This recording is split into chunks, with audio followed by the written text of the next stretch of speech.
Hello, and today we're going to be talking about vectors in 2 dimensions, right? So previously we've only seen vectors in 1D, right? If we just pick one of the axes, x or y, let's go with x. We've been using delta x for displacement, right? If we just think about that, right, this axis right here,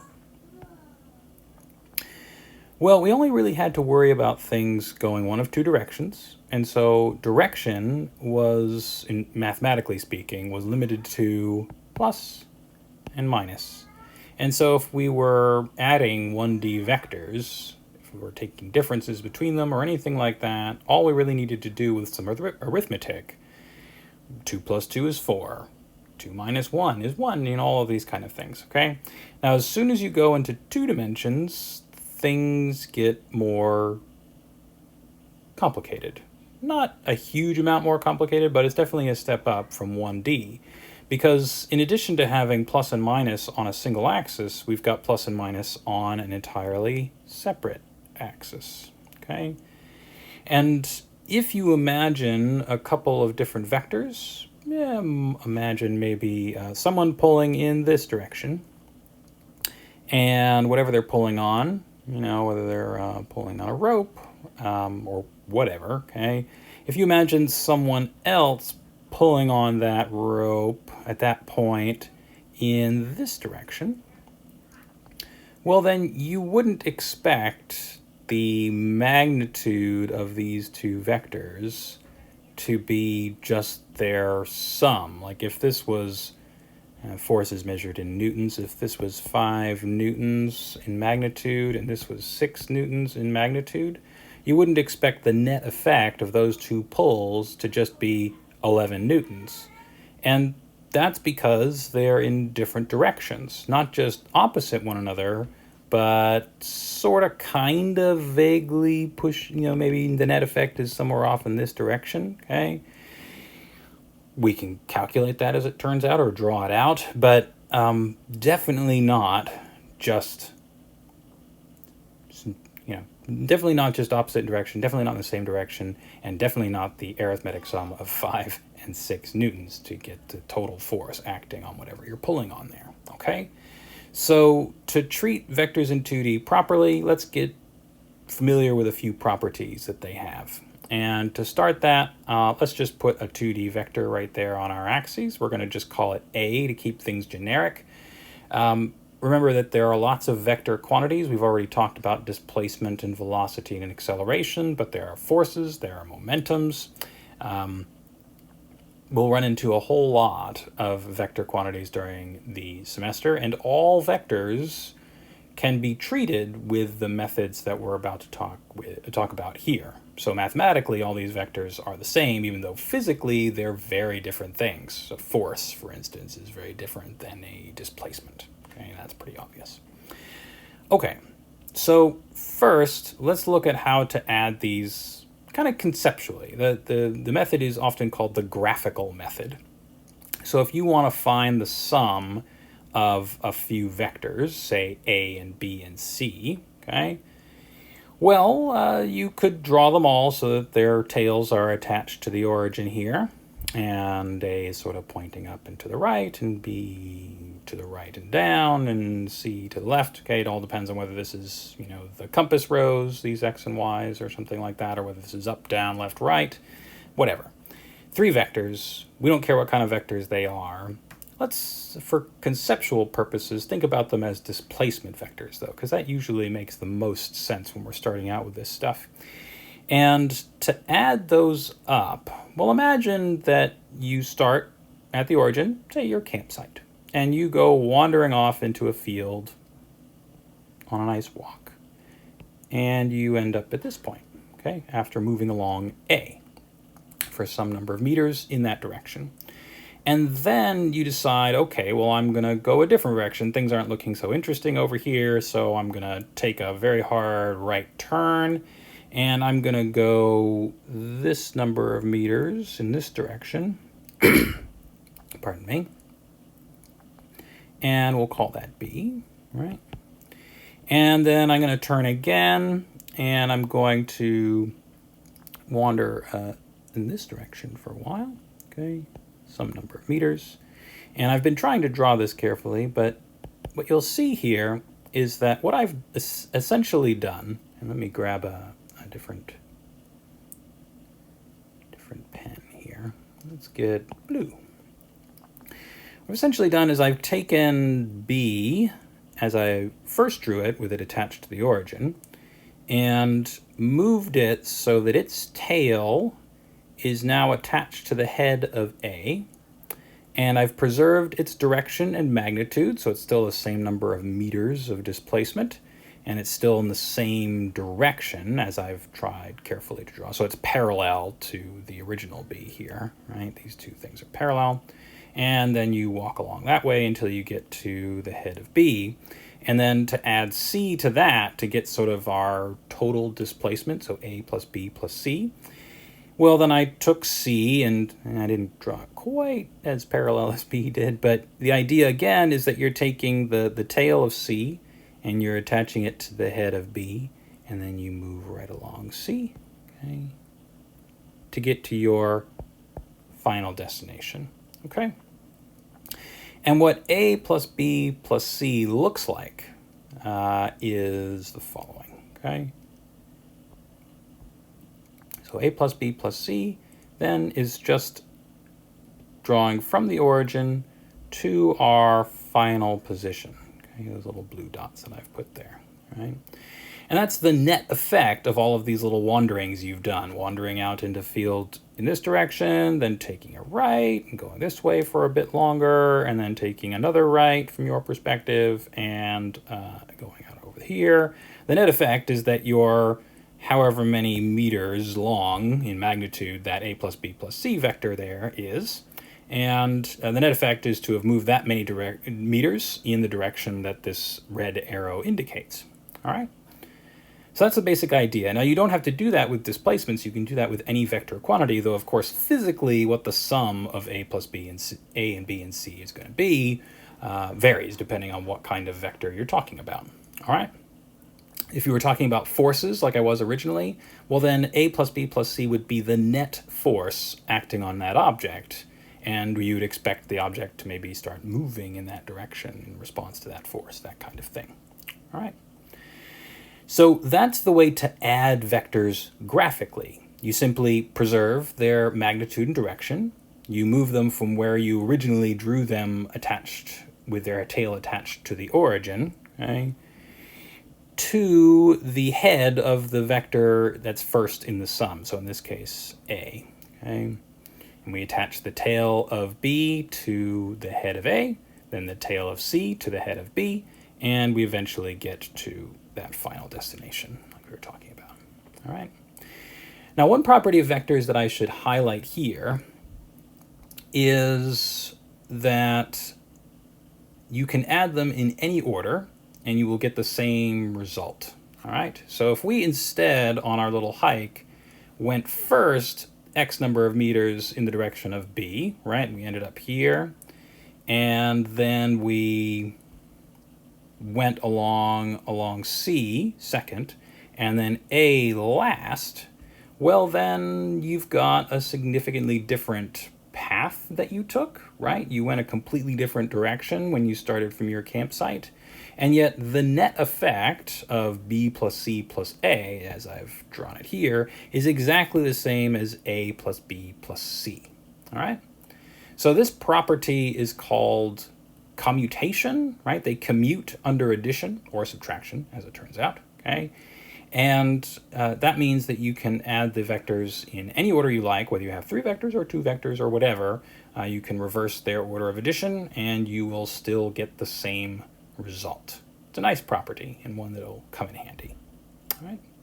So the other thing before we stop talking about the graphical method, okay, is to note what graphically it looks like when you take the negative of a vector. Okay. So if you have your vector A here, and let me get back my red pen. If you have your vector A here, and then you want to compare it to what negative A is, so it's right here, all it is the same magnitude, except rotated by 180 degrees. Okay, that's it. Okay, and if you're subtracting vectors, right, that's often something that you'll end up doing. Okay, and graphically, everything else works the same. If you're adding, or if you're saying the sum of b minus a, right? If you have some, you want to know this, right? Well, you would, if I put in b here, here we go, put b going up in this direction, and then we add to that negative a, which would look something like this, okay? Then, right, so this is negative a. The resultant, so the sum of those two vectors would look like, well, I guess I'll use green and go over to orange, okay? Would be the connection of this point to the origin to the head of that one. So this right here would be b minus a, right? Now the graphical method is not terribly precise, right? You have to draft it on a page. Now if you're doing it properly, if you get out your protractor, you're using a nice pen, you might have other drawing tools, you can get it to be quite accurate, right? Because as long as you draw everything to scale, if you preserve the magnitude and direction of all these vectors, then your result, whatever it is that you're trying to look for, will have, if you take out a ruler and measure the length of that line in your scale and translate it to, however many meters or newtons or meters per second squared or whatever kind of vectors you're adding up, well, you'll get exactly the right result, assuming you have a perfect drawing, okay? More important to us in this class is actually using the graphical method to kind of double check our results, right? Because what we're going to be using is an analytical method that requires some trigonometry, a little bit of algebra, and when we get a result from that, well, honestly, there's a lot of ways that you can screw that up. And if you have a nice picture and you do the graphical method, you can often find at least the big errors that you might have engaged in when you did it with algebra. So a few words about that method, okay? So as it says here, right, your graphical method, let me get out of orange, I don't like orange, back to red. Okay, your graphical method is going to be good for double checking. It can be really good if you have good drawing tools, and if you don't need to have that high precision, it's great for things like navigation and whatnot, okay? But if you're going to ask, if you're going to get a precise result, an accurate result, and you're not going to have any of the errors that usually come along with hand drafting something, well, then you need a different method. And perhaps more importantly these days, if you're going to tell a computer to do some complex vector algebra problem, and you want to be able to give it a method, this kind of graphing method is not going to be it. You want to be able to give it some math that it can compute and compute and compute again to find a result, okay? So we're going to be using the analytical or algebraic method to add up a couple of vectors. And the basic idea of it is that we're going to take these two-dimensional vectors, right, that point partially in the y direction and partially in the x direction, and break those vectors into the little pieces that go in the x and go in the y directions. And then we'll have things that look, like this, like a little piece of A, and then we'll have a little piece of B pointing off in this direction. And then if we just focus in on the x components, well, then it's a 1D vector problem again. We're just dealing with pluses and minuses. And suddenly we've taken this thing that I've said, oh my gosh, it's going to be more complicated mathematically because we can't just do arithmetic anymore. Well, then we've reduced this, right, once we get to 1D, to an arithmetic problem again. And that's the way we're going to proceed. So let's lay out some terminology, and then we'll turn this off for the moment and come back to do an example problem to see how all the nuts and bolts work, okay?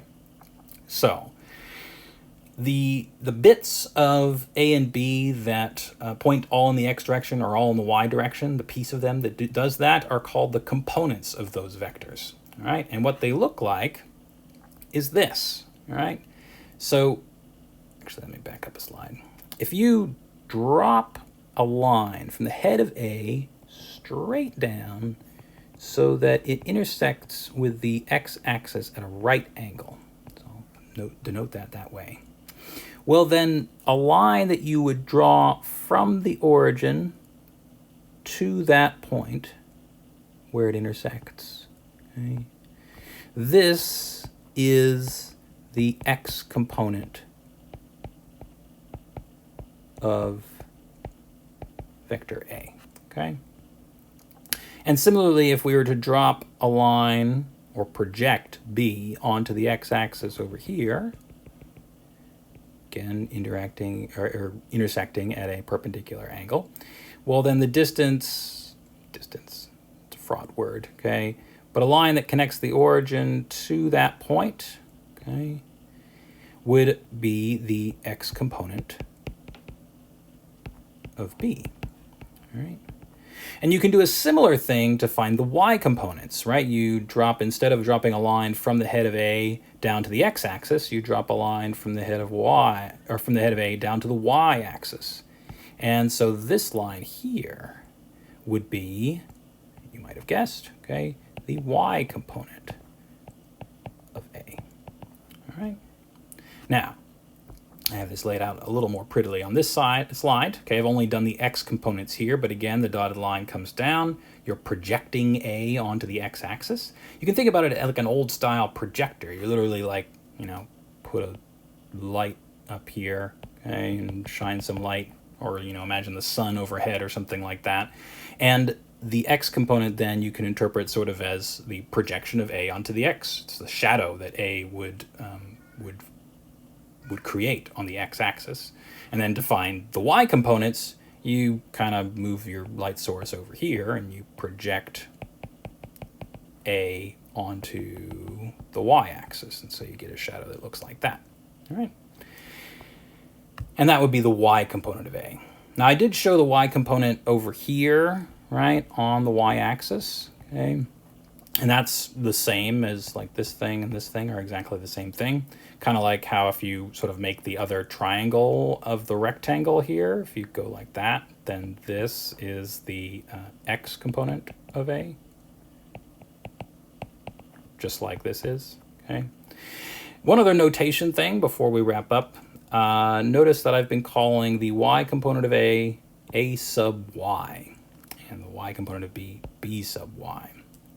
And going back over here, the x component of A sub x, and the x component of B sub x. And I'll try to keep that notation firm, but just keep in mind that even though I'm not putting the little vector symbol over it like I am with the full vector A, well, these are vectors. They're just vectors along the y-axis. So they're 1D vectors. They're either plus or minus in terms of their direction, and so I'll often drop that little arrow, okay? So with that, oh, look at that drawing with all the labels in there. What we're going to get to next time is how we actually calculate these things. However, a little foreshadowing, you're seeing a lot of right triangles. And if you remember back to trigonometry, right triangles is an avenue ripe for exploitation by tangent and cosine and sine. And we will be using those liberally in the example that we'll do next. So, see you then.